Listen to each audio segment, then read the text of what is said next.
नमस्कार, मी अनिल उपाध्ये. शिवसिद्ध बातमीपत्रात आपलं स्वागत आहे. पाहूया आजची बातमी. पंतप्रधान सूर्यघर योजनेला उदंड प्रतिसाद. मुंबई भांडूप परिमंडळात 600 ग्राहक. घरगुती सौर ऊर्जा ग्राहक संख्या वाढली. सौर ऊर्जेतून मोफत वीज मिळणे सुरू. घरगुती प्रति किलो वॅटसाठी 30,000 रुपये अनुदान. शहरातील कुटुंबाचा ओढा सौर ऊर्जेकडे. पंतप्रधान सूर्यघर मोफत वीज योजनेला मुंबईच्या भांडूप परिमंडळामध्ये चांगला प्रतिसाद मिळालेला आहे.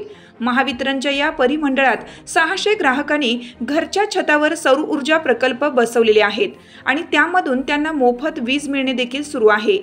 यामध्ये ठाणे शहरात 53 तर वाशीमध्ये 150, पेणमध्ये 397 असे एकूण 600 इतक्या ग्राहकांनी सौर वीज मिळवण्यास सुरुवात केलेली आहे. त्यामुळे विजेचे बिल बचत होत आहे.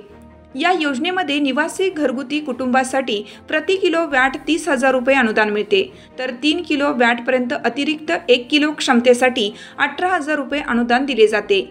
ही योजना फायद्याची असल्यामुळे नागरी भागात देखील ग्राहकांचा ओढा सौर ऊर्जेकडे वाढत आहे.